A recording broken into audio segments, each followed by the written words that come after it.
दिनांक 20 मार्च 1927 या दिवशी महाडला चौदार तळ्यावर सत्याग्रह झाला.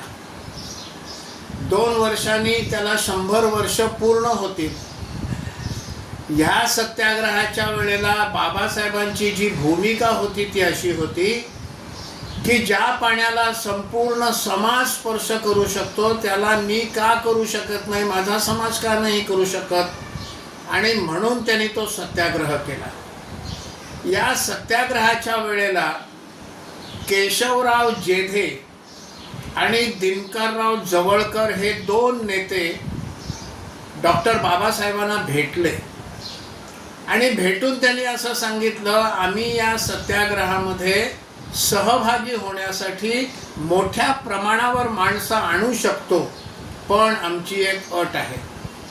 त्यांची अट अशी होती की तुम्ही ब्राह्मणांना या सत्याग्रहापासून बाजूला करा, दूर ठेवा. पण त्यामुळे एक गोष्ट ही प्रकर्षानं सिद्ध होते की या सत्याग्रहामध्ये डॉक्टर बाबासाहेबांच्या सोबत सवर्ण लोक देखील होते.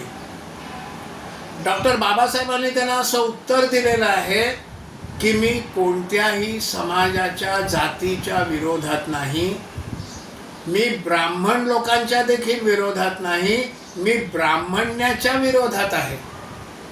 काय अर्थ होतो त्याचा?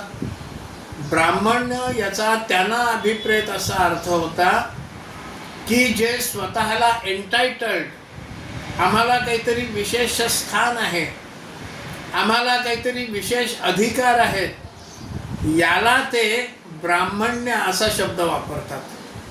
मग त्यांनी पुढे असं म्हटलं, ब्राह्मण्य मुक्त ब्राह्मण हा मला जवळचा वाटतो आणि ब्राह्मण्यग्रस्त बहुजन हा देखील मला लांबचाच वाटतो. असं स्पष्ट उत्तर डॉक्टर बाबासाहेबांनी जेधे आणि जवळकर या दोघांना दिलं.